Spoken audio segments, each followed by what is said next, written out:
Sean todos bienvenidos al estudio de la palabra de Dios.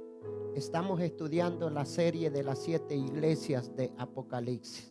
En esta oportunidad voy a encomendar este estudio en la santa dirección y bajo la unción del Espíritu Santo. Padre nuestro que estás en gloria, me presento delante de ti, Señor, para poder abrir el santo libro y poder, Dios mío, edificarme. Y, Señor, que tú puedas también edificar a todo aquella hermana, hermano, amigo, toda persona que tendrá la oportunidad de estudiar tu palabra conmigo. En esta hora, Señor, me deposito bajo tu dirección. Envía tu sabiduría, tu conocimiento.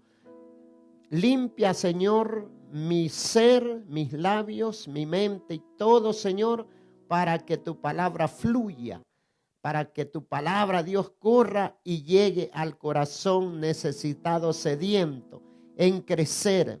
Señor, estudiar tu palabra trae crecimiento a nuestras vidas. En tus manos quedo, bajo tu voluntad. Gracias, Señor. Amén. Bien. El turno es para la iglesia de Esmirna. Vamos a estudiar, hermanos, la iglesia de Esmirna, su mensaje y qué, hermano, nos trae a nosotros hoy en día también. Vamos a basar la lectura de la palabra del Señor en Apocalipsis capítulo 2. Verso 8 al 11, ahí está el mensaje a la iglesia Esmirna. Y dice así la palabra bendita del Señor. Escribe al ángel de la iglesia en Esmirna, el primero y el postrero, el que estuvo muerto y vivió. Dice esto: yo conozco tus obras y tu tribulación y tu pobreza, pero tú eres rico, y la blasfemia de los que se dicen ser judíos y no lo son, sino sinagoga de Satanás. No temas en nada lo que vas a padecer. He aquí el diablo echará a alguno de vosotros en la cárcel para que seáis probados, y tendréis tribulación por 10 días. Sé fiel hasta la muerte, y yo te daré la corona de la vida. El que tiene oído, oiga lo que el Espíritu dice a las iglesias. El que venciere no sufrirá daño de la muerte segunda. Palabra del Señor. Gloria sea el nombre del Señor. Así es de que yo quiero decirles de que cada uno de los mensajes a las 7 iglesias son aplicables en 3 distintas formas. La primera aplicación es un mensaje para la iglesia que que existía en la época de la profecía.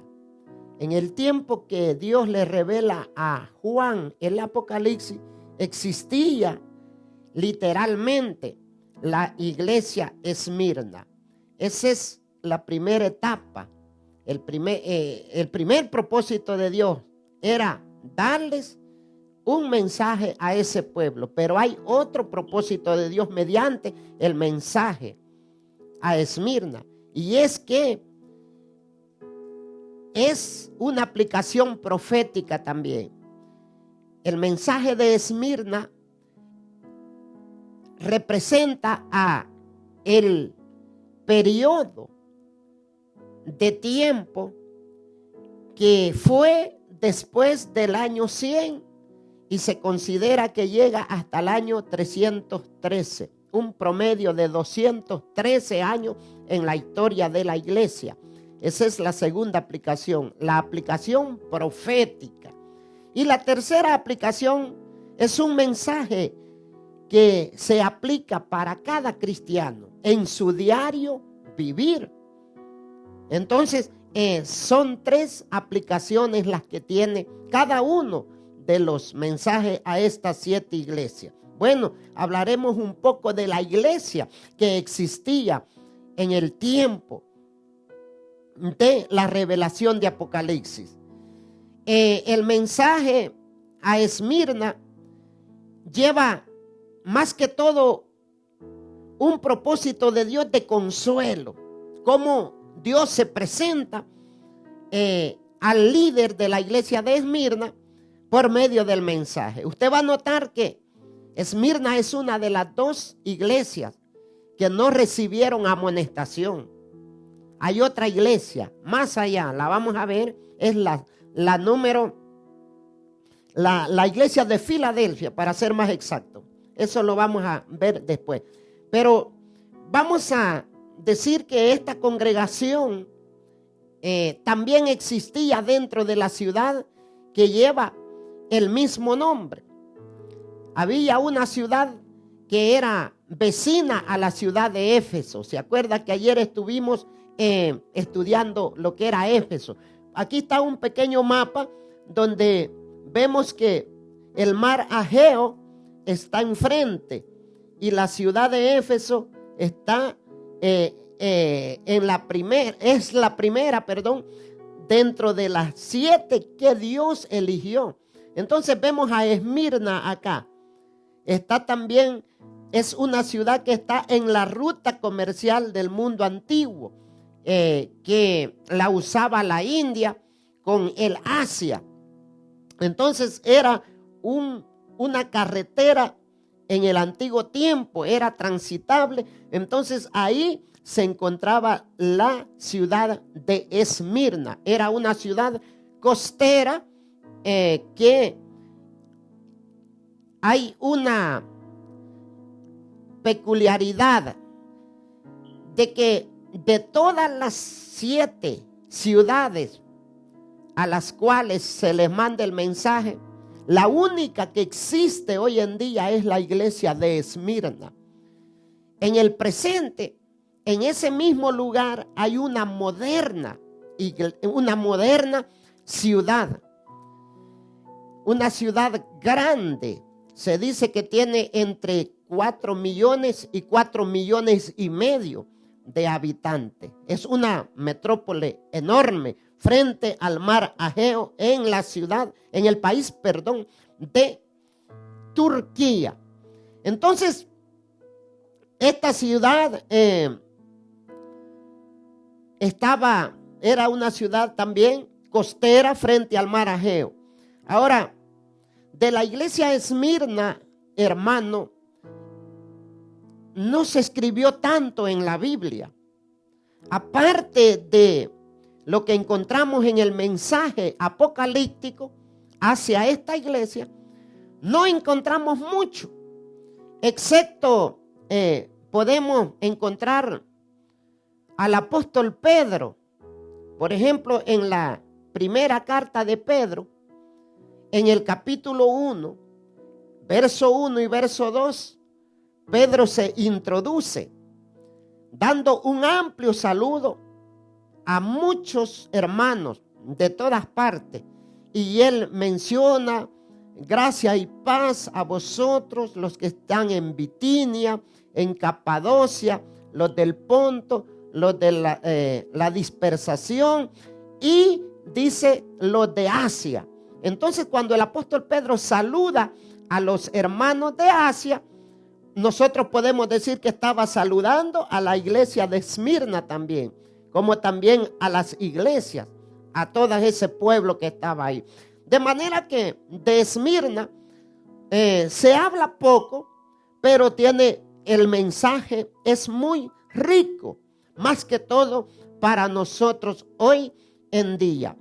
La fundación de la iglesia de Esmirna, la congregación, se le atribuye que los hermanos que estaban en la ciudad de Éfeso, acá, que era una ciudad un poco cerca, se dice que esos hermanos llevaron las misiones a Esmirna y ellos fueron los que fundaron la iglesia de Esmirna.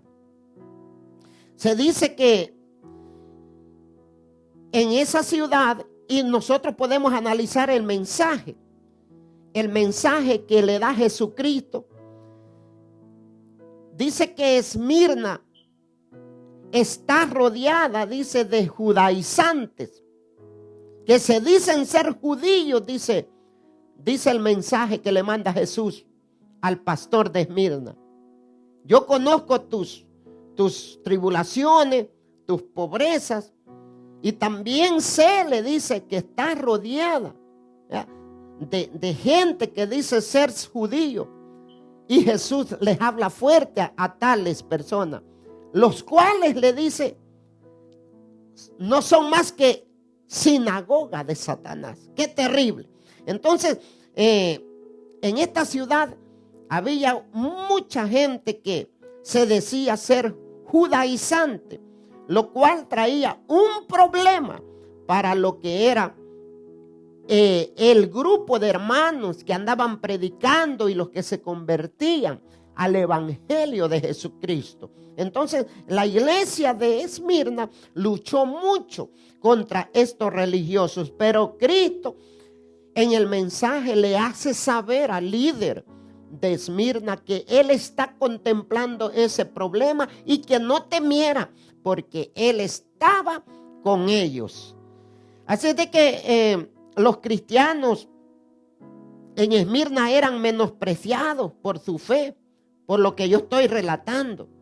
Se les cerraban las puertas de prosperar, para conseguir empleos, para enlazarse con negocios con los demás ciudadanos. Era un problema porque los menospreciaban, ya que ellos profesaban una fe diferente, y por eso de alguna manera vivían pobres, conformes, eran atribulados por eso. Pero vemos que Jesucristo toma en cuenta la acción de los hermanos de Esmirna. Jesús dice, a la verdad tú te ves pobre, le dice, pero verdaderamente eres rico. Qué hermoso mensaje, un mensaje que le daba Jesús aliento a través de él. De manera de que llegó, ¿verdad?, este mensaje a estos hermanos de Esmirna. Así es de que, hermanos, quiero que entremos a lo que es la segunda aplicación. La segunda aplicación, que es el mensaje profético que lleva el mensaje a Esmirna. Entonces, hermanos, como les decía antes, se le atribuye al tiempo de Esmirna 213 años, que va desde el año 100 al año 313. ¿Y por qué se le atribuye ese tiempo a lo que es el periodo de Esmirna? Porque el mensaje se compara con los sucesos que, hermanos, se desarrollaron durante esos 213 años, un promedio. Acuérdense que estos números son un promedio, no son números exactos. Entonces, todos los aconteceres que sucedieron, cómo se movió el pueblo de Dios y cómo se movió también el diablo, persiguiendo, matando, y todo se compara con lo que Jesús le dice a los hermanos de aquella iglesia de Esmirna. Entonces, Esmirna es el tiempo donde surgen los sucesores de lo que fueron los apóstoles que murieron. Acuérdense de que el último apóstol que quedó fue precisamente el apóstol Juan, al que Dios le revela el Apocalipsis.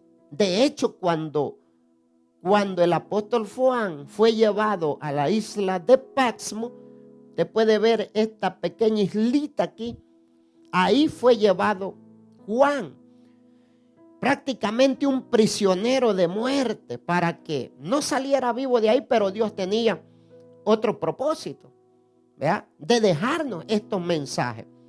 Yo quiero decirles, hermanos, que así como Dios tenía un propósito de llevar en el presente a los hermanos de la época a través de estos 7 mensajes, pero en el ámbito profético, Dios no quiso dejar a su pueblo en la tierra con un panorama de incertidumbre, con un panorama de que el pueblo no tuviera revelación. Y precisamente por eso es que Dios le place dar el libro de Apocalipsis. El libro de Apocalipsis se le llama la revelación de Jesucristo a su pueblo. Apocalipsis no es un libro de miedo, como lo toman muchos, como lo interpretan muchos, porque solo se ven bestias, se ven castigos. No, al contrario, Apocalipsis es un libro de amor, porque por amor Dios revela estos mensajes que dice: oiga, el que tiene oído, oiga lo que el Espíritu dice a cada una de estas iglesias. Ahí podemos entender que esto se transforma en una dispensación bastante amplia, desde el año 31 hasta la segunda venida de nuestro Señor Jesucristo. Hasta la segunda venida.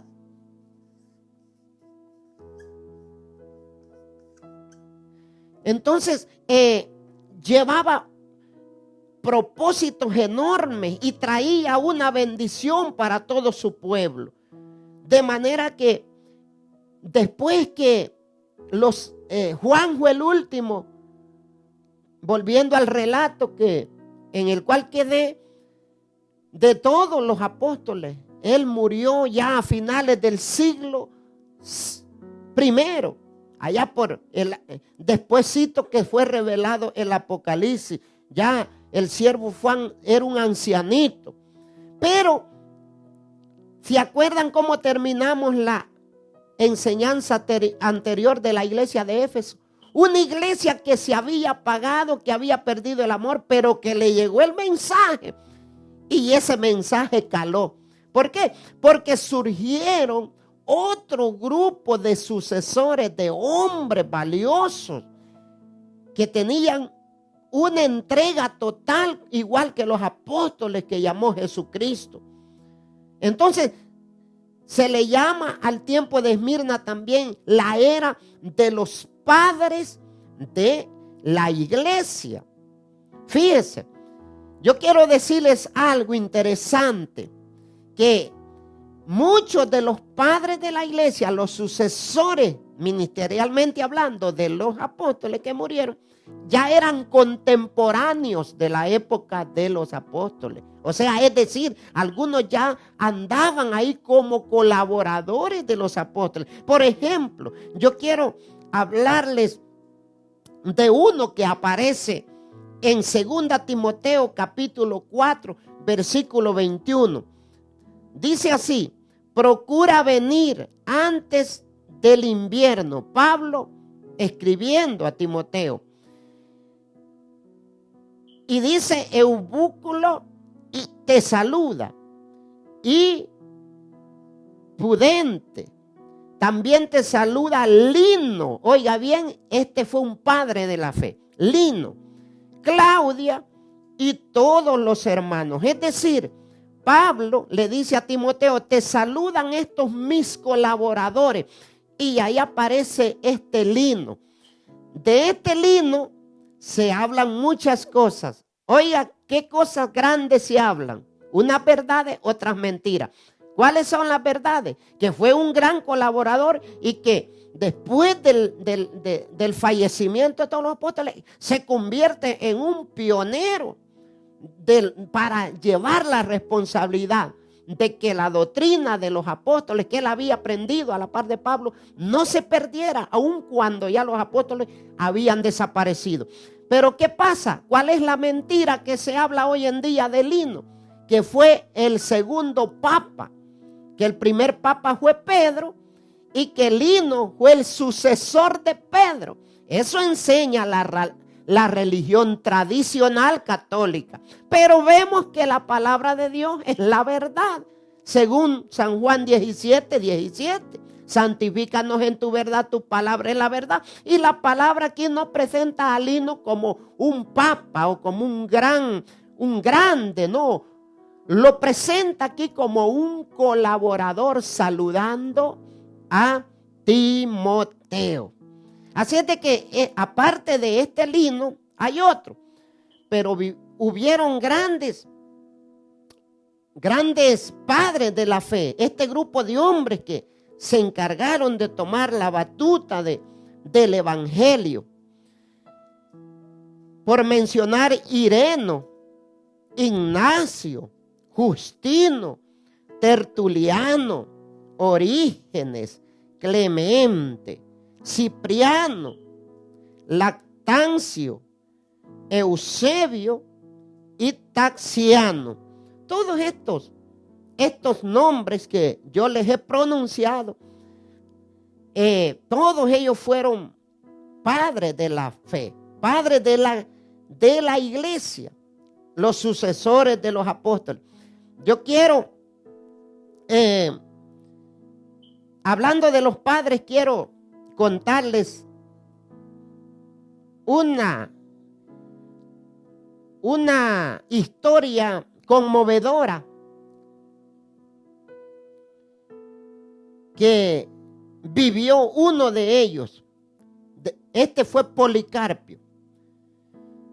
Quiero decirles que estos padres de la fe murieron, algunos con más dolor que los mismos apóstoles, que Esteban, que Jacobo, que murió decapitado, con mucho más dolor, porque ya en el tiempo de ellos los Nerones, los emperadores romanos, ya empezaron a usar la hoguera para quemarlos vivos. Y este Policarpio fue uno de ellos que murió por la fe en Jesús, por predicar el evangelio que los apóstoles habían enseñado. Entonces, ¿cuál era lo que Roma imperial demandaba? Que no se creyera a Jesús, sino que en vez de creer en Jesús, creyeran en César. Y la doctrina y la predicación del evangelio iba en contra de ellos. Por eso es que se levantó una gran persecución. Y esto no está en la Biblia, hermano. Pero estas cosas están registradas y están aprobadas por todas las enciclopedias, y hay manuscritos que han sido encontrados en las excavaciones que los arqueólogos hacen. Hay hombres que se dedican toda su vida en andar buscando manuscritos, excavando, y así se ha podido comprobar. Entonces, este Policarpio fue apresado, fue llevado a los tribunales y fue condenado a la hoguera. Y oiga bien, cuando ya estaba enfrente de la llama que lo iba a quemar vivo, le dijo el emperador: te voy a dar una oportunidad, de ti depende. Si tú quieres salvar tu vida y escapar de la muerte, confiesa que crees en César y que renuncias a ese Jesús y a ese evangelio que tú andas predicando. Y oiga bien, hermano, amigo, qué hombres, qué fe de ellos. Dijo Policarpio: llevo 86 años sirviendo a Jesús y en todo ese tiempo no me ha hecho ningún mal. y levantó sus manos al cielo y se encaminó a la hoguera donde murió quemado. Esos eran los padres de la fe, los que movieron la obra, el evangelio, en los tiempos de Esmirna. Qué hermoso, hermanos amados. Entonces, por eso es que el mensaje a Esmirna, oiga las palabras, cómo se presenta Jesús a ellos. Yo soy el que vivo y que estuve muerto. O sea, le dice, no teman a lo que han de padecer. O sea, por eso Dios da una palabra. Y estos hombres, estos padres de la fe y muchos cristianos de la época de Esmirna murieron así, con una pasión, con un amor hacia Jesús. Qué hermoso. Al presentarse Cristo a ellos como el que estuvo muerto y que vive, se debe a que en ese tiempo murieron una gran cantidad de cristianos fieles a Jesús. Eran muertos en la hoguera. Muchos de ellos eran muertos por las fieras, oiga bien, en el circo romano. Era terrible. Muchos eran presos, otros, al igual que Juan, eran llevados a islas pantanosas donde estaba plagada de serpientes y animales hambrientos. Ese era el final de los cristianos en la época de Esmirna, hermanos. Entonces, en el mensaje, Jesús le dice, yo sé que muchos de ustedes están muriendo, pero no teman. Miren, yo morí, pero hoy vivo. Así ustedes que mueren por mí, vivirán por siempre cuando resucite. Ese era el propósito del mensaje. Cuando Jesús llega a los de Esmirna y les dice, miren, yo soy el que estuve muerto. Yo soy el que morí, pero hoy vivo, miren. Entonces, en el trasfondo les está dando un aliciente. Ustedes los están matando. Yo sé que están yendo a las cárceles. Yo sé que el fuego los devora en las hogueras. Yo sé que las fieras del circo romano los están devorando también. Yo sé que son maltratados, ultrajados, perseguidos. Yo sé que no pueden celebrar ni cultos con una libertad, porque los hermanos de la iglesia de Esmirna celebraban su servicio en cuevas, en las catacumbas. Ahí ellos, y cuando eran descubiertos, eran llevados y eran enjuiciados, porque era un delito predicar a Jesucristo en esos tiempos. Entonces dice ahí en el mensaje que leímos a la iglesia de Esmirna, habla de 10 días. Aquí dice, 10 días serán entregados a tribulación. Entonces vemos, amados hermanos, como estamos en la aplicación profética, cuando se habla en el ámbito profético de días, nosotros sabemos que un día equivale a un año. Según, hermanos, Ezequiel capítulo 4, verso 6, ahí la Biblia dice que año por día. Y también en Números 14:34, Dios dijo, se les dará año por día. Tenemos dos bases bíblicas para confirmar que cuando se habla en el terreno de la profecía, un día equivale a un año. Por lo tanto, si estamos en el término profético y estamos hablando que Dios le dice a los hermanos de estos 213 años que iban a pasar 10 días de una gran persecución, ¿en qué se transforman esos 10 días? La respuesta es según la palabra que antes les dije de Ezequiel y de Números, en 10 años. Y la profecía fue tal cual exacta, hermano. La historia registra que el Imperio Romano, entre todos los emperadores malvados y que odiaban a los cristianos, hay uno que sobresale.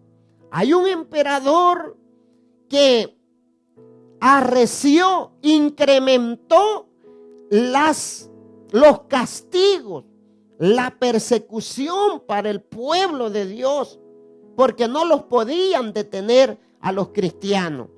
Y ese emperador se llama Diocleciano. Ese emperador estuvo en el imperio desde el año 200, desde el año 290, más o menos, hasta el año 313.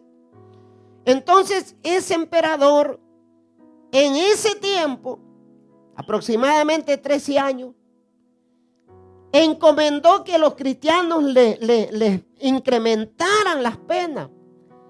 Y una orden que él dio es que toda persona que hallaran adorando a Jesús y desobedeciendo al César, aparte de castigarlo con las leyes, le decomisaran las propiedades. Imagínense, todo cristiano que tenía su tierra, sus animales vacunos o cualquier posesión, dentro del castigo de Diocleciano era que se le tenía que decomisar todo, y todos esos bienes irían a ser parte del imperio. ¡Qué terrible! Entonces Diocleciano fue un instrumento de Satanás para que se cumpliera lo que el mensaje a Esmirna le fue dicho, que iban a tener 10 días para el tiempo profético. Se transformaron en los 10 años que Diocleciano, dice la historia, que Diocleciano persiguió como nadie lo hizo por 10 años, desde el año 303 hasta el año 313. ¿Por qué?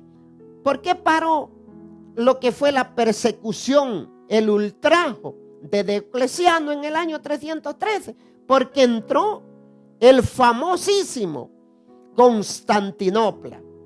Y en el año 313 Constantino se declara cristiano, para la persecución y firma el edicto que ya la iglesia iba a ser parte de el imperio, porque él era un emperador cristiano. Y eso, hermano, es una plataforma, lo que yo estoy hablando de Constantino y todo esto, de la próxima iglesia, Pérgamo. Me voy a quedar ahí porque eso es lo que vamos a ver en la iglesia, en el estudio de la iglesia de Pérgamo. Entonces, los 10 días fueron los 10 años que Diocleciano ultrajó, como no lo hicieron los demás, al grado que no lo hicieron los demás a los cristianos. Entonces se cumple la profecía. Mire, Esmirna significa mirra. Eso significa Esmirna, mirra. La planta de mirra es útil ¿para qué? Para perfumar, porque es una planta olorosa. Y hay dos razones. Hay dos maneras cómo se le extrae lo que es el olor a esta planta de mirra. Una es que la planta se golpea en roca. Entonces, al golpear la planta en las rocas, desparce su esencia, su aroma. Entonces, esa planta de mirra que se golpea en rocas para que esparza el olor, eran los huesos de aquellos hermanitos fieles que tronaban en los dientes de los leones allá al final de cada función del circo romano. Qué terrible. Todo compagina. El segundo método que se usa para sacarle lo que es el aroma a la planta de mirra es quemándola. ¿Y qué es lo que hacían también con los hermanos de la iglesia de Esmirna, de ese tiempo? Los quemaban en hogueras. Gloria sea el Señor, hermano. Qué hermoso mensaje. Dios, hermano amado, de antemano mandó a decir: mi iglesia va a pasar porque usted va a ir viendo cuando terminemos en lo que es la iglesia laodicense. Al final de esta serie, lo que nos va a quedar un clima de que el camino de la iglesia de Jesucristo desde el año 31 hasta la segunda venida de Cristo no estaba incierto, no estaba tenebroso para sus hijos. Dios lo reveló por donde la iglesia iba a pasar.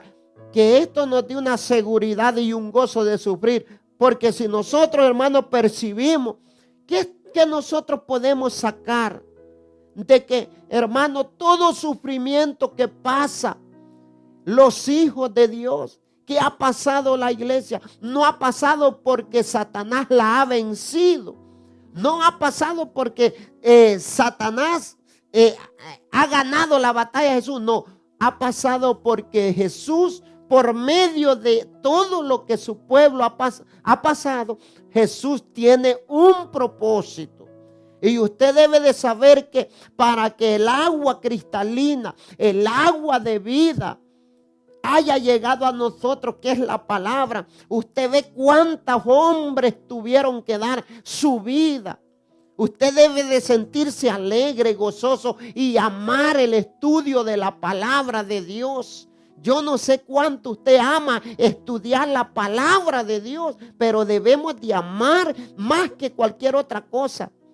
¿Por qué? Porque a través de la palabra, el estudio, así como lo estamos haciendo en este momento, es que nuestra fe, hermano, crece, pero no es una fe ficticia, emocionista, es una fe plena en la palabra de Dios. Bendito sea el nombre del Señor. De manera de que la historia dice que, fíjese, entre más cristianos mataban, más salían. O sea, el imperio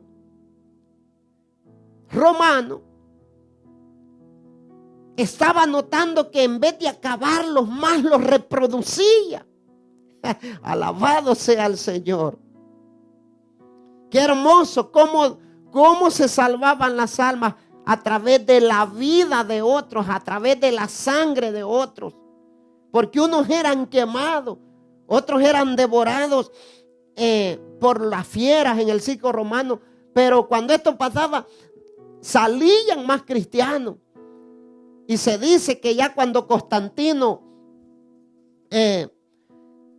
suspendió la persecución de los cristianos, ya todo el imperio romano contaba con un gran número de cristianos. Entonces Satanás es astuto.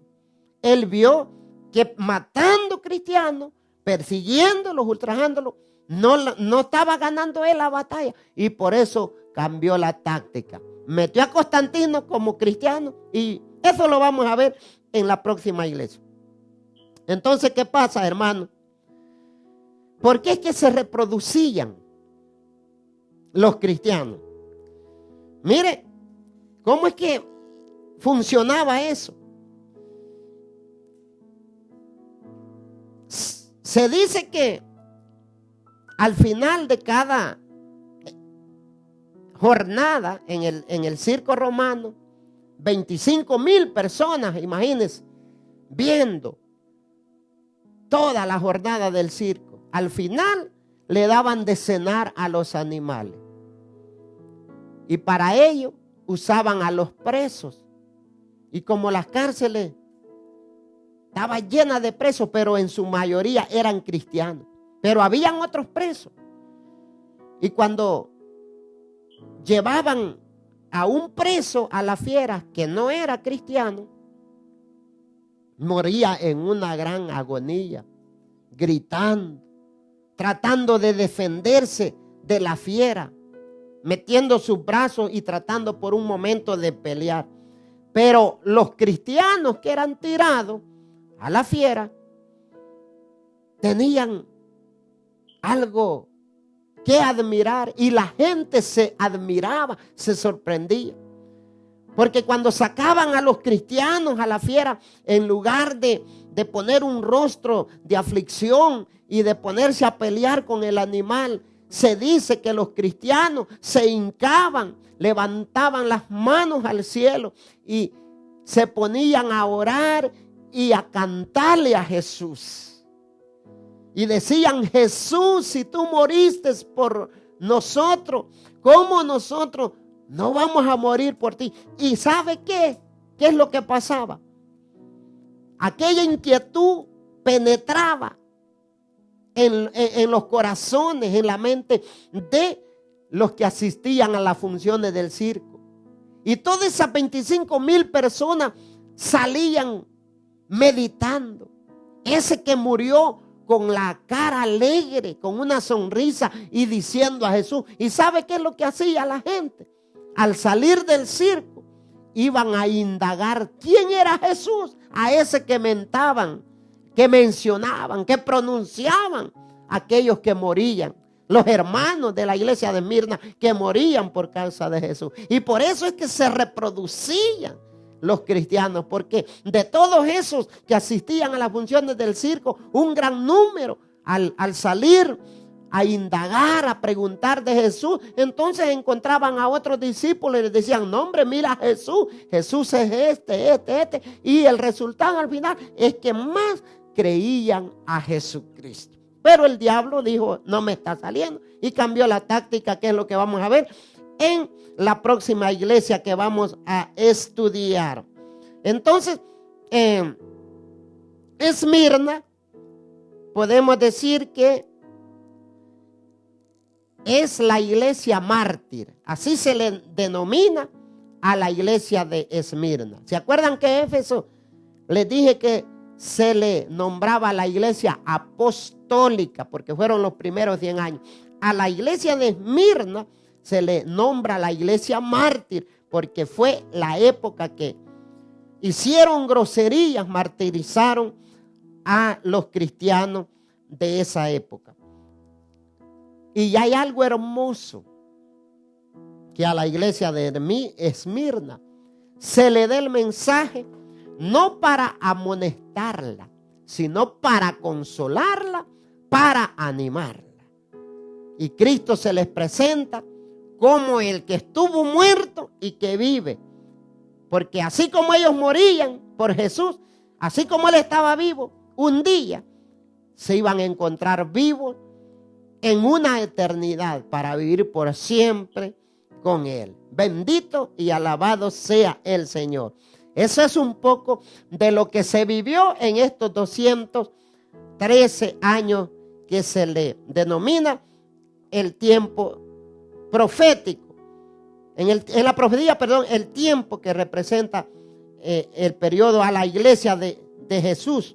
Entonces, hermanos, vamos a hablar un poco de lo que es la tercera manera de aplicar el mensaje a Esmirna. Y la tercera manera es que este mensaje se aplica a cada cristiano hoy en día, a la iglesia de hoy en día, que somos nosotros. Es un mensaje que diariamente tenemos que aplicarlo. Entonces, como hemos ya aprendido y según lo que hemos hablado, nosotros, toda persona que sirve a Jesús debe de estar consciente y resulta a sufrir por causa de Jesús. Entonces hay personas que por eso se van de la iglesia, porque dicen, no, pues yo sufro y soy hijo de Dios. O sea, tienen una mentalidad que el ser hijo de Dios en esta tierra, estamos vacunados para no sufrir. Y según el mensaje de Esmirna, los hijos de Dios son los que más sufren. Entonces, ahí anda un mensaje de ser intocable, de la prosperidad, ¿no? Que solo presentan un paraíso, que solo presentan maravilla, pero vemos que en el mensaje de Esmirna es lo contrario. Entonces, para nosotros hoy en día, Jesús de antemano nos advierte en los evangelios. Por ejemplo, encontramos 2 versículos en el capítulo 5 del evangelio de Mateo. Me refiero al verso 11 al verso 12, donde Jesús de antemano dice, bienaventurado soy cuando por mi causa, oiga, os vituperen y os persigan, lo que hicieron con los de Esmirna, y digan toda clase de mal contra vosotros mintiendo. Oiga, dice, gócense y alégrense, porque vuestro galardón es grande en los cielos, porque así persiguieron a los profetas que fueron antes de vosotros. Bendito sea el Señor. Jesús de antemano nos prepara, nos da el mensaje.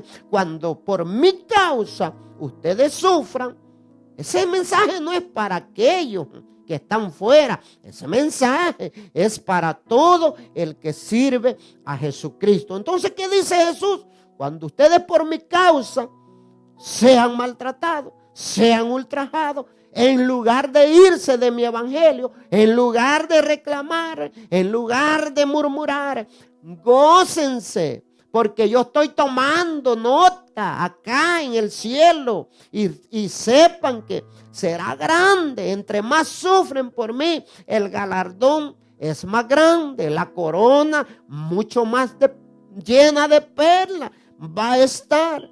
Entonces, amados hermanos, es interesante que el mensaje a Esmirna lo tomemos todos, porque lo necesitamos en el presente. Entonces, hermanos amados, por ejemplo, el apóstol a Timoteo también le hace saber esta gran verdad. Confirma lo que Jesús dice. ¿Qué dice? Le dice el apóstol Pablo a Timoteo. Le dice en la segunda carta, en el capítulo 3, versículo 12. Y también dice, todos los que quieran vivir piadosamente en Cristo Jesús padecerán persecución. Toda hembra, todo caballero, todo joven, cualquier persona que quiera vivir piadosamente. Esta palabra de pío viene del temor, o sea, quiere decir las personas que quieran vivir temerosamente a Dios. Una persona que vive bajo el temor de Dios es aquella que se aparta del pecado, que trata de no quebrantar sus mandamientos, que trata de vivir con cuidado enfrente de las personas o a solas, porque sabe que Dios, sus ojos son como llamas de fuego y que desde el cielo ve en todo rincón. Entonces, Pablo le advierte a Timoteo, entre más santo sea la persona y temeroso, le vendrá ¿qué? Persecución. Quiere decir que los cristianos que no son perseguidos, que no sufren nada por eso, entonces quiere decir que esos cristianos están mano a mano con el enemigo de nuestras vidas. Y nosotros no queremos ser amigos de Satanás, porque dice Santiago 4:4. Cualquiera, dice, que se hace amigo del mundo se constituye enemigo de Dios. De manera, hermano, que nosotros debemos de estar conscientes. Ahora bien, yo quiero aclarar algo. Una cosa es sufrir por la causa de Jesús y otra cosa es sufrir por nuestros errores. Eso hay que tenerlo claro también. Porque a veces sufrimos porque nuestras decisiones no fueron las correctas. Y ahí no tenemos que incluir en ese paquete, por decirlo así, a Jesús. Jesús está hablando de aquellas personas que sufren por Él. Por ejemplo, ¿qué sería sufrir por Jesús? Hay muchas maneras de que se puede dar. Como lo hacían en el tiempo de la iglesia de Esmirna. Que se prohíba la predicación del evangelio y que nosotros por salvar la vida callemos y contradigamos lo que hemos profesado y renunciemos. Si se levanta una ley así y nosotros por no obedecer esa ley vamos a la cárcel, eso sería sufrir por Jesús. Ahora, si a alguien lo meten preso por un error que cometió, eso no es sufrir por Jesús. Eso es sufrir por una acción que cada uno. Ahora, también hay cristianos o hay personas en el mundo cristiano que también le llaman un sufrimiento espiritual o una prueba cuando están padeciendo una enfermedad. Tenemos que separar ese tipo de sufrimiento. Las enfermedades le llegan al borracho, al adúltero, al ladrón. A todo mundo le llegan las enfermedades, incluyendo a los cristianos. Por lo tanto, una enfermedad no es sufrir por Jesús. No es sufrir por Jesús. Que se le murió un familiar. Eso no es sufrir por Jesús, porque todos se mueren. Son momentos duros, ¿verdad? Que como humanos lo sentimos. Nos hacen entristecernos. Pero el punto es que Esmirna eran llevados a la hoguera. Eran llevados y eran comida de los leones allá. Por Jesús únicamente, no por errores. De igual manera Jesús dice, vosotros, ya un mensaje universal. Vosotros, cuando sufran por mi causa, gócense. Si es por mi causa. Ahora imagínense, hay dos maneras que a un hombre lo puede dejar su esposa, o viceversa, a una esposa la puede dejar su marido. Una es porque ya no la quiere tener como cónyuge y que no haya una razón. Entonces aquella persona queda sola. No le puede llamar sufrir por Jesús eso, porque la deja porque no la quiere ya. Ahora, pero resulta de que puede ser que en un matrimonio uno de los dos acepta a Jesús. Entonces el otro que no acepta a Jesús le pone condición al que aceptó a Jesús o a la que aceptó a Jesús. Entonces le dice, o te decides por esa religión, por tus hermanos, por tu iglesita, o te vas a decidir por mí. Ahí sí entra esa persona en tomar una decisión con quién se queda. Si esa persona dice, me quedo con Jesús, aunque me cueste mi matrimonio, se quedó con Jesús y en el cielo se está tomando en cuenta eso. Lamentablemente, esos casos son a menudo reales. Yo soy testigo de muchos casos. Hembras que por servir a Jesús, por esperar tanto tiempo en casarse para ser bautizadas, tuvieron que tomar una decisión. Eso es sufrir por Jesús. Sí, les he querido explicar más o menos un ejemplo cotidiano, algunas cosas para que entendamos. Entonces, hermanos amados, el apóstol Pablo a Timoteo le dice, el que quiera vivir temerosamente, bajo la obediencia en el temor de Dios, sépalo que será el que será atribulado más. Bendito sea el Señor. Todo cristiano que por permanecer en la obediencia a Dios le toca vivir una vida de escasez, es otra manera de sufrir por Jesús. Mis amados hermanos, mis amigos, a veces uno tiene que renunciar a metas terrenales por servir bien a Jesús. Y eso es lo que le pasaba a los de Esmirna. El apóstol Pablo, antes de convertirse a Jesús, era un hombre graduado. Era un doctor en leyes. Era un hombre preparado y estaba en la plataforma de triunfar en la vida, en lo terrenal.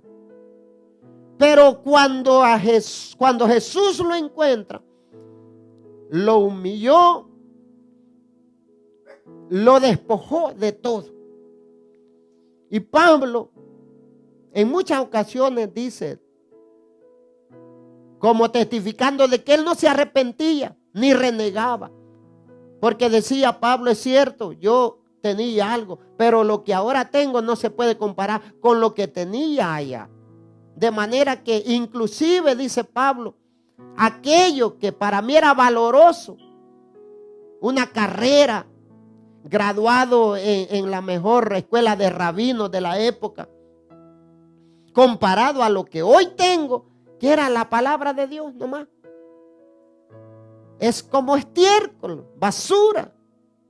Qué tremendo. Y Pablo le escribe a los Corintios en el capítulo 6, versículo 10, la segunda carta a los Corintios: como entristecido, mas siempre gozosos; como pobre, mas enriqueciendo a muchos. Oiga bien, Pablo le dice a los Corintios, es cierto, yo soy pobre, pero a través de mi pobreza yo reparto riqueza. Mire qué misterio tienen los hijos de Dios.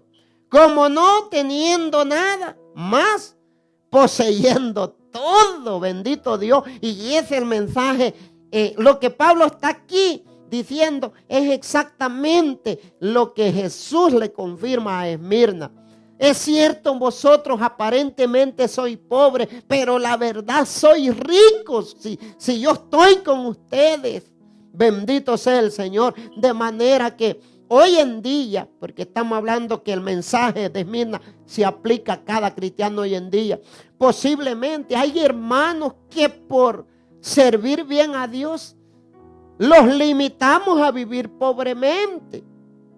Porque déjenme decirle, amados hermanos, de que para servir bien a Dios es que tenemos que conformarnos, como dice el apóstol Santiago, con el sustento, con el pan, con el vestuario, con el techo, dice Santiago.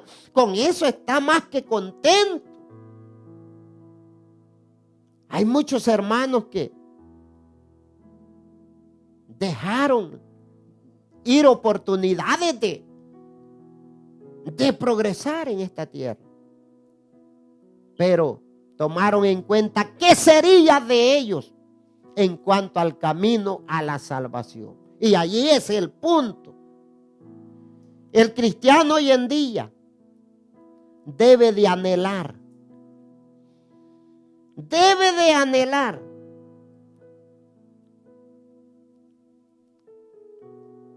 que en el examen que Dios le haga en el día postrero, sea encontrado como la iglesia de Esmirna. Que en el día postrero, en el día del juicio, se pase el examen y sea hallado como la iglesia de Esmirna. A la iglesia de Esmirna, Dios no le dio ningún reproche.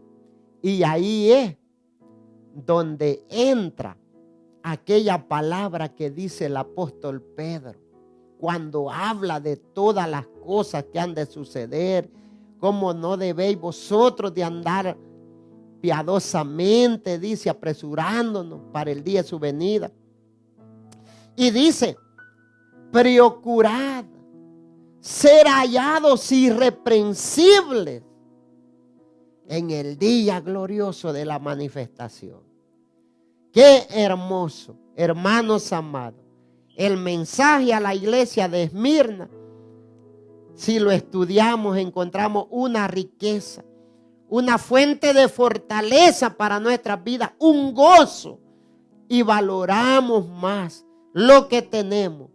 Un evangelio que si no lo salimos de él, nos asegura una vida eterna. Hasta acá voy a llegar y les espero, hermanos, en el próximo estudio con la iglesia de Pérgamo. Que la paz de Dios sea con todos. Dios les bendiga. Hasta pronto.